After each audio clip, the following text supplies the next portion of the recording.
I'll start off just by introducing myself and introducing some of the people that are going to be answering questions or part of the project team. So my name's Amon Martin. I'm the project manager for the Shoreline Management Plan. Been doing that bit of work for 2.5 years, almost 3 years. So my background's engineer, looking at flood hazard risks and asset management. So I had about 20 years experience. Tonight we've got a few people supporting, and probably one of the most important people, or the person you'll see the most, is Connie. Hi there, Connie. Thank you. And Hi, Connie's everyone. going to Sorry, be taking. my mic was off. Hi. Connie's going to be facilitating the questions. So as we talk through the issues, challenges, if there's any questions, use the chat to type them out, or comments and feedback, and at the appropriate time or throughout the presentation, Connie will ask those questions and we'll do our best to answer them. Tonight, from the project team, we've also got Sian. And there's Sian. Kia ora. Kia ora, Sian. We've got from Waikato Regional Council, we've got Rick Leifting. Kia ora. And I believe those are our main ones online now. We may have Jamie Boyle, our coastal scientist from TCDC, joining us shortly. We may also have Nick, who's also from Royal Haskoning, the same as Sian, who could answer some questions on the design aspects. He may be joining us a bit later. So we'll get into the presentation now, and I'll just share my screen. Hopefully this all works.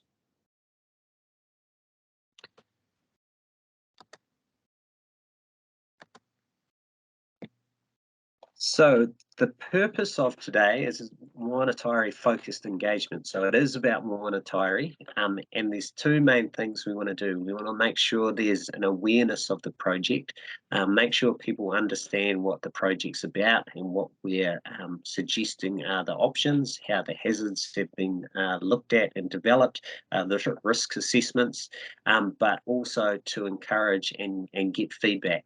So we can get feedback tonight. Really good to type it into the chat, ask questions, tell us what you think about the proposal or the risk assessments. So that's really good to happen now, but it's also can come later. So at the end of the presentation, we'll talk about how to provide feedback as well. So we'll start off on Shoreline Management Plan overview. So just to give it some context, Moanataiari is the focus. It's very important and has some challenges, but there are a lot of other places around the district that are also experiencing challenges. Then we'll go to specific details for Moanataiari, and like I mentioned, just how to provide feedback at the end. So questions throughout, and please use the chat to ask questions or leave comments. So why a shoreline management plan? You don't have to look too far from Moanataiari up the Thames coast or Moanataiari itself to recognise these significant coastal hazards. The hazards are often flooding, but they're also coastal erosion, and there's a few other ones as well. Less of a focus for this project, but there's the likes of tsunamis and cliff instability, and even the river hazards, which we've considered to some extent. But the focus of the project is coastal hazards, and so that's flooding or inundation and coastal erosion.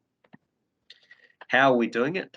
The Ministry for the Environment has provided guidance about how to do that, so we're really following that guidance. What it starts off with is trying to understand the risks and the context and what's happening. So that's kind of 1 and 2. Then you work through to looking at the values. So what's important to the community, what's important to provide infrastructure or provide services, and how at risk those things are. So that's part of 3 and 4. And then we look at options. So what can we do about it? So we've cast the net quite wide, particularly in areas other than Moanataiari. Moanataiari's got limited options and solutions, but there are things like sand dune management and soft options right through to hard options. So we've looked at all the options when we've considered what's possible. And then you've got to work out when some of these options should happen. So triggers, what's the acceptable risk or the acceptable threshold, and so that's the type of thing we look at. But having feedback on from meetings like this or from the wider community is really important. So what's an acceptable amount of risk? When do we actually have to do something? And so this project goes right the way through to 7 and 8, but the implementation of the plan comes next and is outside the project. So who's doing the project? So it's a community-led project, and we're trying to get as much community involvement as possible. Lots of public meetings, quite a lot of online meetings recently, but one of the important things is we've set up coastal panels. So for TCDC, it's a big coastline. It's 400 kilometres. So we've got a Thames and Thames coast specific coastal panels. So that's a group of about 12 community representatives. So they have been working with us, looking at the hazards, looking at the solutions, and suggesting pathways or options that can be implemented. So they're really important. But sitting above them or next to them is a technical advisory group. So we need to make sure we get all the calculations and hazard assessments right, and that all sits outside the coastal panels, but we provide that information to the coastal panels. So on the technical advisory group, there's Waikato Regional Council. So they're really important in supporting that understanding of hazards, understanding the methodology for assessing hazards. So that's really key, as is Wakakotahi. So they're on the technical advisory group as well, given the importance of state highway and other roads. They're really key. But it's not just about, or an important other aspect is governance or connecting back to the council itself or councillors. So we've got a Shoreline Management Plan Committee. So it's a committee of council that includes 4 councillors and 4 iwi representatives. So that's where the plan will be developed and then recommended to that committee for adoption. And so that's how the project structure is set up to do all the work. And so the first, or one of the early things is understanding the values. And so going back probably 1.5 years, 2 years ago, lots of community open days, and this mind map shown on the right-hand side shows that access is one of the key values, particularly on the Thames coast and probably Thames as well. But for the Coromandel, the beach and the environment is pretty key. So that's kind of a district perspective. The values in specific areas may be slightly different, and if there are feedback on what's important and what's valued for Moanataiari, we want to get that type of feedback tonight as well. So moving to the next slide. So in terms of the hazard assessments, so lots of work to understand where inundation will go in a big event, and also what's exposed and what's vulnerable. And so it's not just about what gets wet, so what the hazard is, but it's also important to think about what's sitting underneath the hazard. Are there houses, or is it just a sports field? If it was a golf club, it'll be significantly less vulnerable than it would be if it was a school or a hospital. And things you may not initially think about, but landfalls. things like that, or cemeteries or urupas, those type of things need specific consideration in terms of vulnerability and risk. So slightly different approaches for those different types of infrastructure or different things at risk. So quite a lot of effort's gone into that, and I'll explain a bit more about the technical side of that in the slides coming up.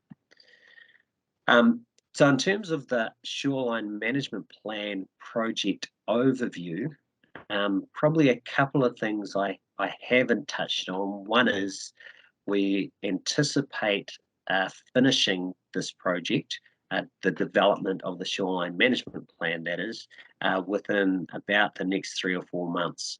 So that would go to the Committee of Council for adoption, and then the plan would be adopted, and we'd look at the implementation side of it.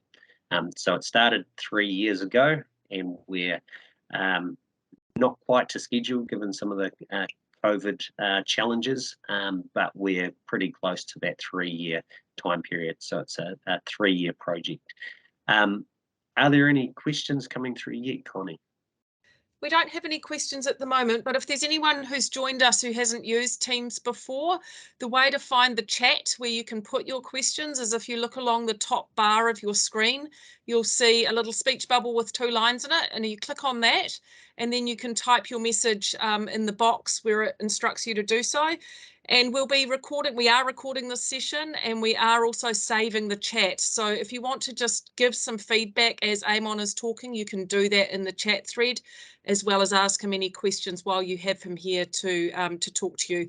And also in there, I'll pop an email address. If you don't want to ask a question tonight, or you want to think about what you want to ask, you can email us there as well.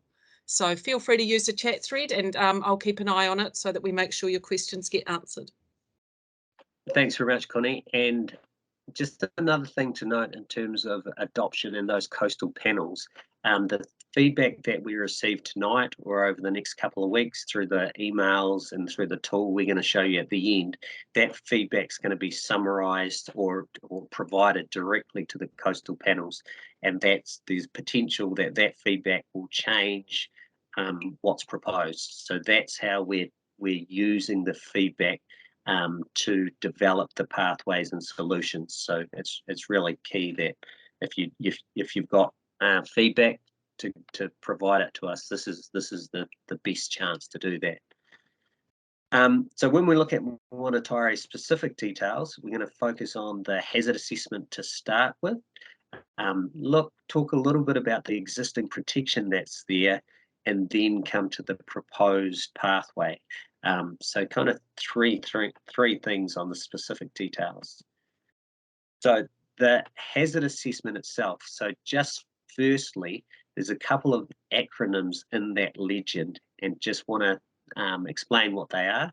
AEP, 1% AEP storm event. AEP means annual exceedance probability, and what that means is a very rare or big storm to the level of a 100-year event. Doesn't mean it will happen every 100 years. It means there's a very small or a 1% chance it will happen in any 1 year, so an annual exceedance probability. And so that's what 1% AEP means. So the lines or the colours you see are all related to that big 100-year event. When you then look at SLR, that's sea level rise. So we haven't put time frames on these colours specifically, but you can see there in increments of 0.2 metres. So for this Moanataiari, at the moment, there's very little blue showing. So blue is the area affected by a 1% AEP if there is no sea level rise. So that's a good thing, and that's what we'd expect, because the protection for Moanataiari is to a 1% or 100-year level, and therefore it's confirming or showing that it's protected. However, if we start to get sea level rise 0.2 metres, then this in a large event, the wall would be overtopped, and you'd get significant flooding of Moanataiari. And as you go up, that would become more frequent. The higher sea level rise becomes, the more frequent some of those storms, those lower level storms happen. So in terms of the existing protection, something to note is our management process require, or what we do is a 5-yearly review of what's happening with the wall to check that it's structurally sound, to understand if it's providing the right level of service, make sure there isn't any damage or anything that's happening to it that we're not expecting. And so one of those things is checking levels. And so there are a number of survey points along the wall and within Moanataiari itself. And so every 5 years, we check those survey points. So the last survey or report was done in 2018. And so we are looking to do one, or we have one scheduled for next year. So that's when we'll get another set of information to show whether or not there's been any movement of the wall since the last survey. And so the last survey, this is a table from that report, shows some settlement in different places. The very top line is the western seawall, and it's very, very minimal through to the bottom lines, and you might be looking at 10 centimetres about over that kind of 17, 18-year period. So that's also summarised in the report in this table. And so anticipating possibly 40, 50 millimetres in the years 10, 20. So a little bit of settlement, something that we need to manage and keep an eye on, but not something, in my opinion, that isn't able to be resolved. Relatively small amounts of settlement that could be addressed through topping up in some form or another. But unfortunately, that's not the only issue, that small amount of settlement or the settlement. There's also a risk or a likelihood of sea level rise. So in the near term, we are unsure, or there's certainty in the near term about how much sea level rise there may be. In the long term, there's a lot more uncertainty. But we are using the guidance by MFE and the kind of best practice to anticipate what that sea level rise and risk scenarios will look like. And so thinking ahead out to 2120, there's about 1.4 metres of sea level rise anticipated. And to help inform the project, we've thought about and had some really high level review assessments of what it might take to protect Moanataiari out to that 100-year period. So that's a long time away, 100 years, and it's also to a 100-year standard, so a very high standard. So what this shows is that just exactly what I said, but we were quite conservative in terms of protecting Moanataiari from wave run up and overtopping, whereas the current situation, and you may have even experienced it, allows for some overtopping and there's pumping to alleviate flooding when the wall is overtopped. So that's an appropriate way to manage flooding.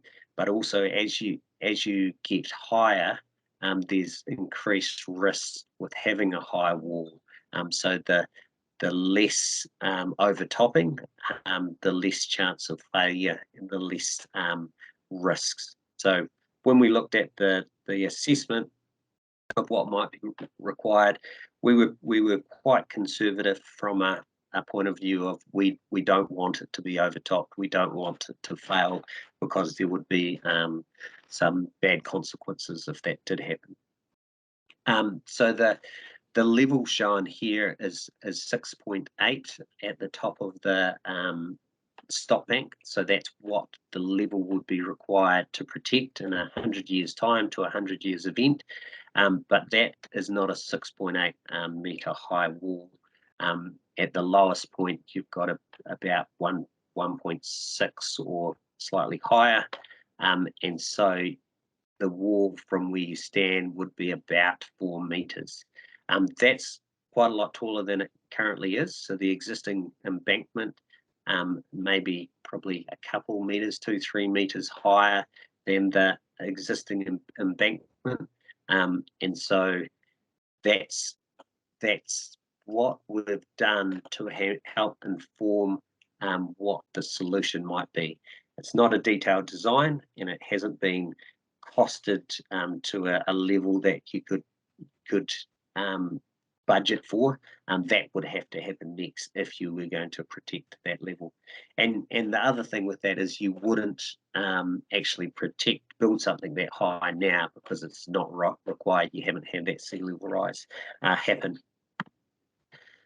So hopefully that gives you a bit of an understanding of what the hazard is, how we've looked at protection, and how the level of or the height of the stop bank would need to be quite high if you were after a belts and braces kind of fully protected option.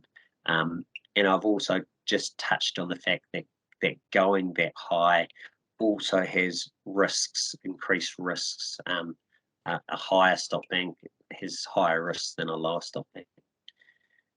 Any questions coming through yet, Connie? We don't have any at the moment, but we did have a few people join us after we'd explained how to ask the questions. So I'll just quickly run over that again if you did join us partway through. Along the top of your screen, there's a speech bubble. It's got a couple of lines in it. We're going to use that. If you click on it, use that chat thread to ask questions. If you type your thoughts, questions in there, I'll read them out and then Eamon can answer them for you. It's also a place to leave your feedback on the project as Eamon is talking. So do feel free to jump in. I've also popped the email address there. If you'd like to email anyone in the team directly, you can do that as well. Thanks, Connie. So now we're up to a poster that's got a lot of information on it, and I'm just going to talk through bit by bit, starting from the left-hand side. I've given you an example or talked about what an AEP is. So that's the same map you saw earlier. So that shows that Moanataiari in a big event isn't exposed now. It wouldn't be exposed at risk now, but it is showing parts of Thames actually are exposed, and so would be inundated in a large event. So that's what that's one's showing. You've got a map to locate yourself at the top, and then the really important thing is the pathway. So the solutions that we're proposing aren't just for now, they're staged over a period of time.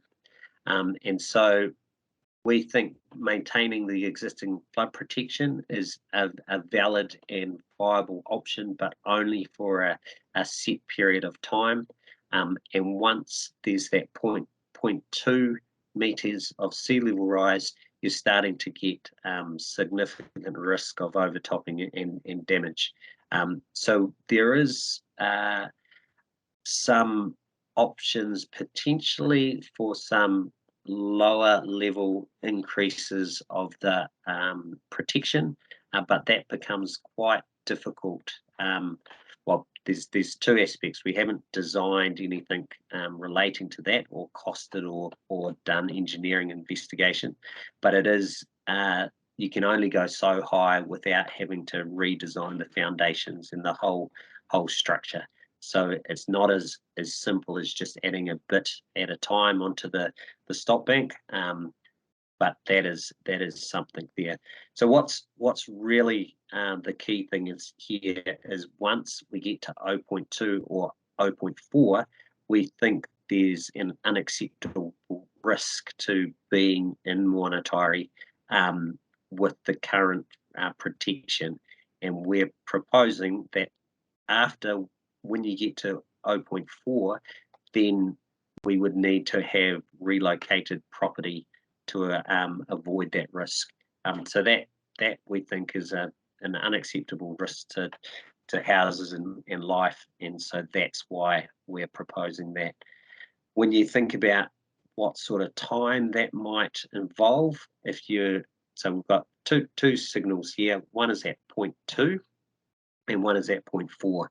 So the 0.21 is potentially 24 years into the future, and the 0.4 is 43 years into the future.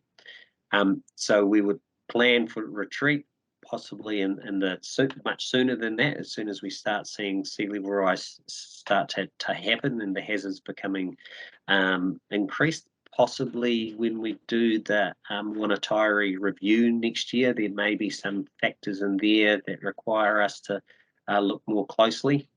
And then we actually need to implement that by the time we get to 0.4.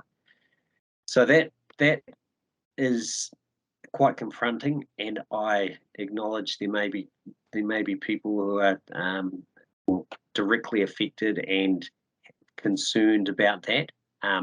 So we do want to hear from you.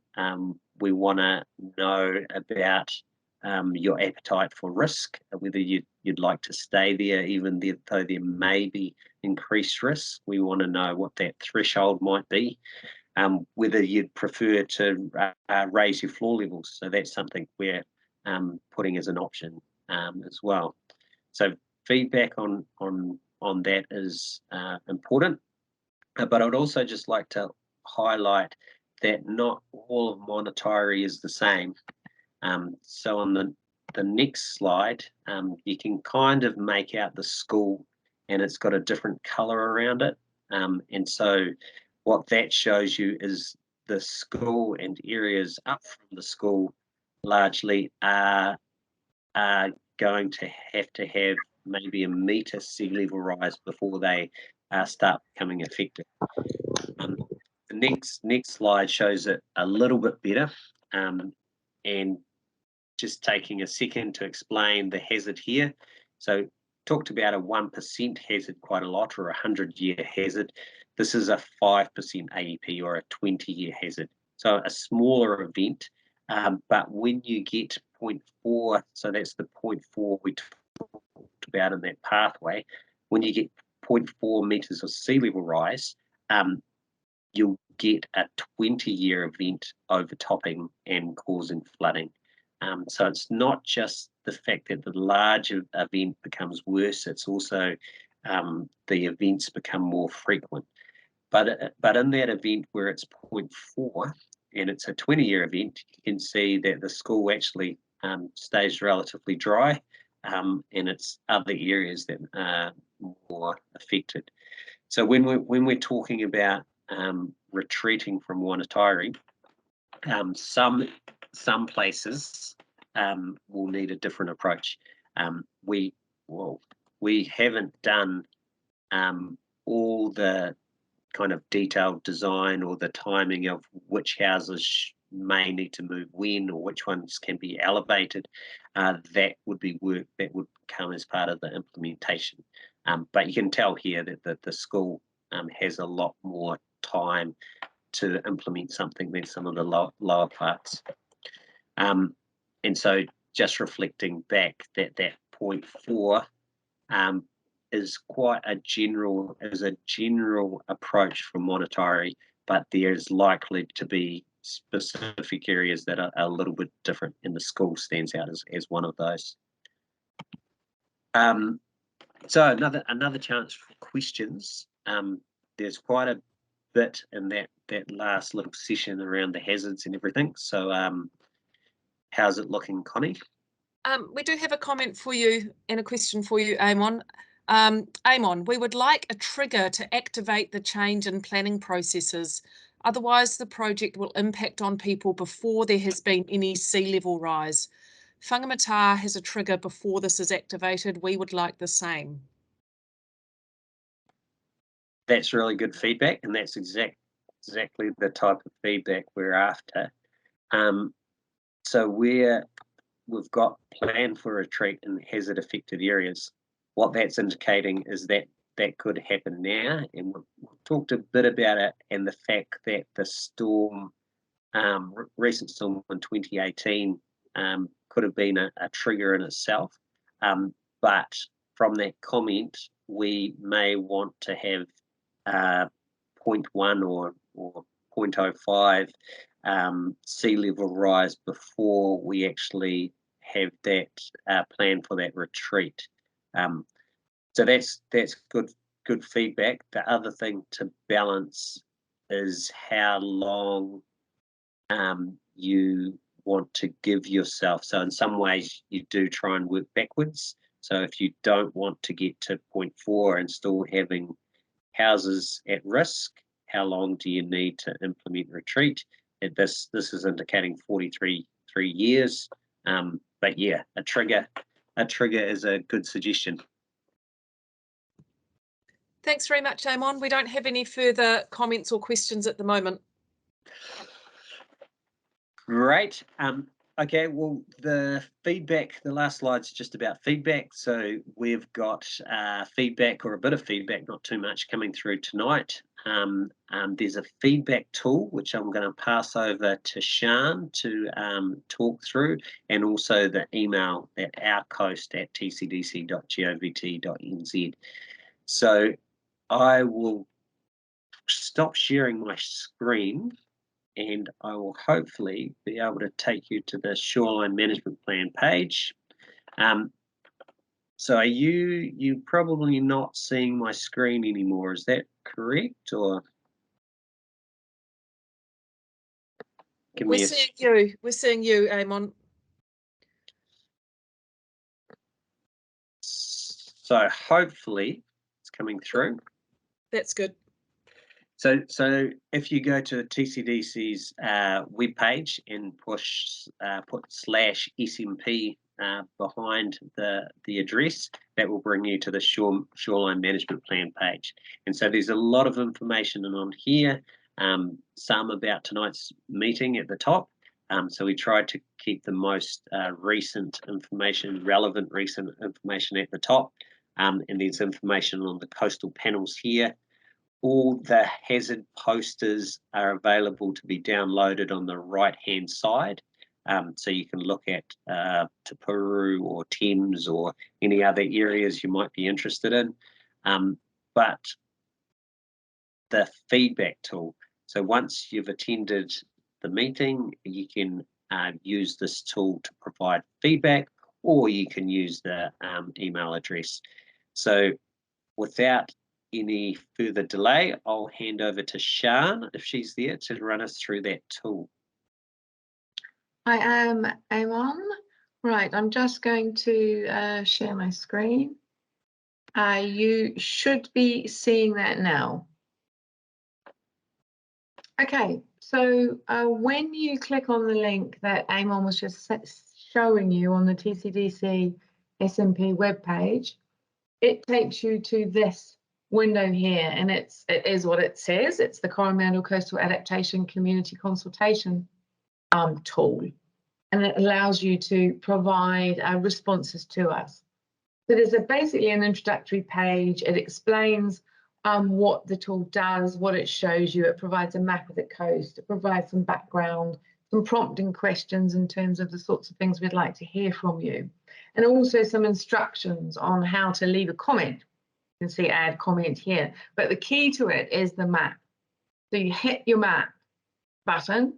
It gives you, again, it repeats the instructions on how to leave a comment, just to make sure you're really comfortable with that. Get rid of that, and it brings you the whole of the Coromandel.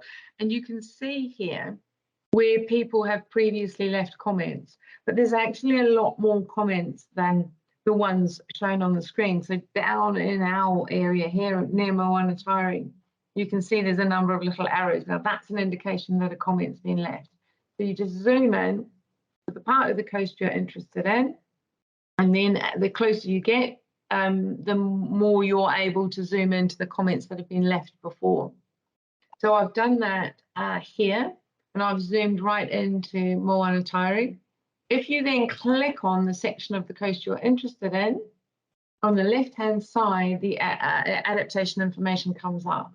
You click on that button, and then at a much bigger scale, so you can see it more clearly. You can see the hazard information and the proposed adaptation pathway. Now that pops up in a new window, so your map is still there in the previous window. To leave a comment, you click on the add comment button.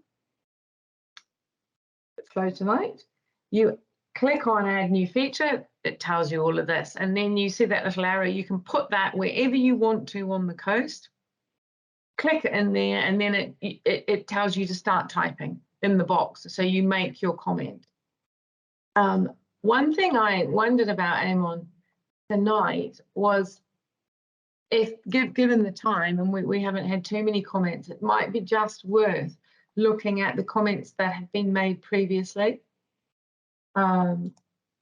I don't know whether you'd like to do that, Amon? Yeah, that's a good idea. Because there's actually some questions in here. I can't get rid of my little my button trying to leave a comment. But so one of the comments, just for the people tuning in tonight, that's been made, is that the school needs to be protected. So there's a desire to see that happen. There's also a comment here that it worries me to think that as a property owner, that when I get to retire and see my property, sorry, I'm just struggling to, I need to zoom in a bit, close that. Oh yeah, and see my property, that no one would buy it due to the fact that it may not be protected. It is also a concern that relocation plans are not set. Do you want to comment on that, Amon? Yeah, I mean, probably just acknowledge that as a genuine concern. It's a concern for many places around New Zealand. So it's not just Moanataiari. Protection and managed retreat. So we're not sure exactly how managed retreat would work. There's I guess a scale of how to do managed retreat, and at one end of the scale is not to do anything or very little. Provide information, let people make choices about the risk.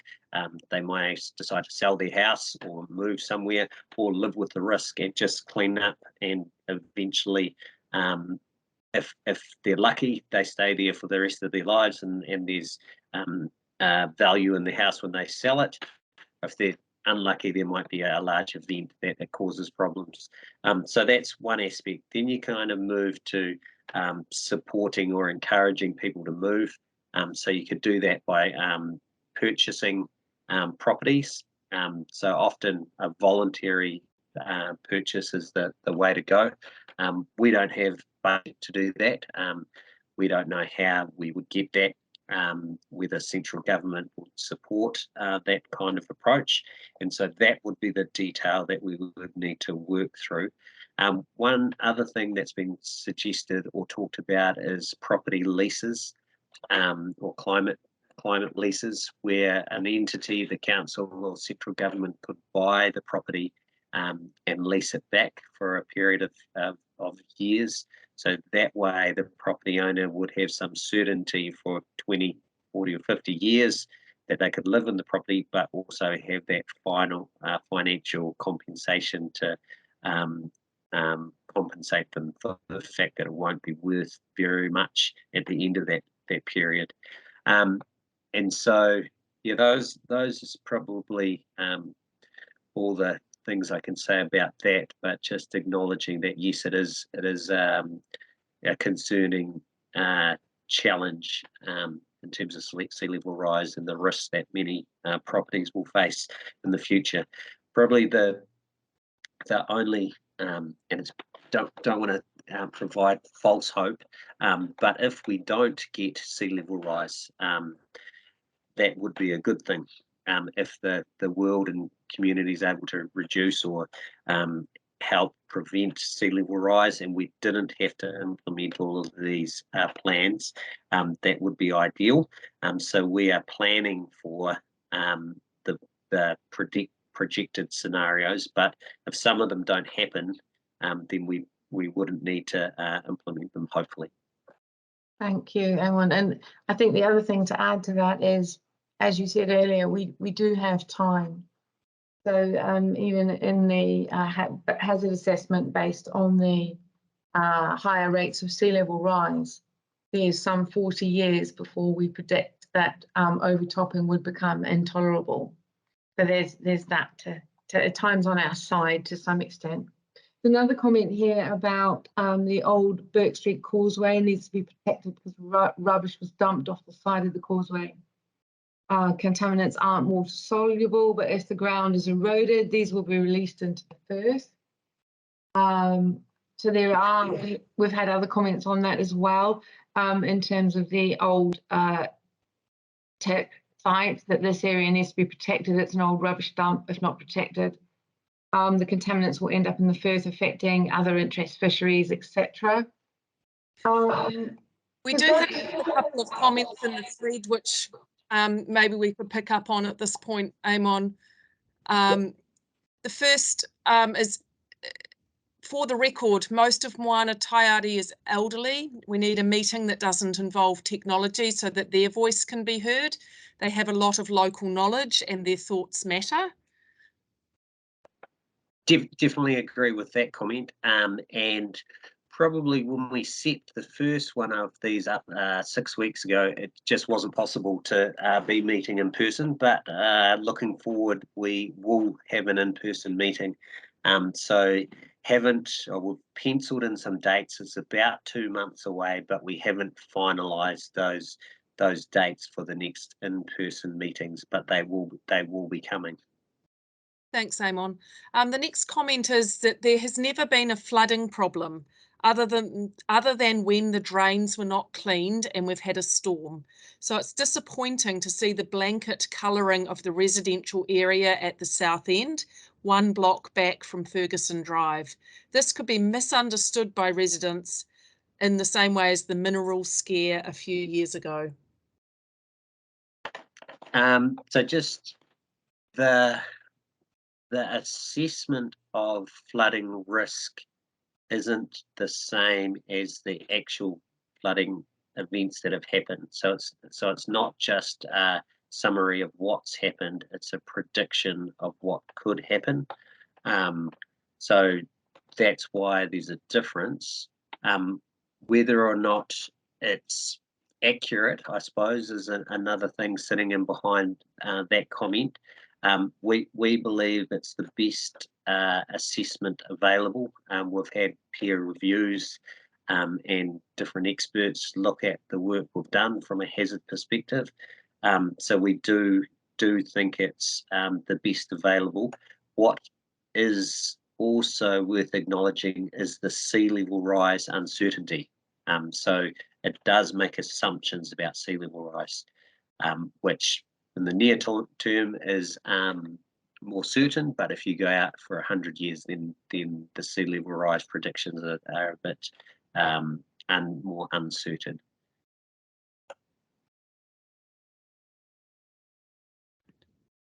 Thanks, Simon. We don't have any more comments or questions right now. Okay, well, I'd like to just finish up by thanking people who've joined us this evening. A relatively small group, but some good comments and questions coming through. This recording will be posted on our website, so the one we just showed you earlier. Please encourage people to view it or let them know what you've heard today, and let them know there will be in-person consultation not too far away. And apart from that, good evening. Thanks to the people who supported the presentation, and have a good night. Thanks everyone. Bye-bye.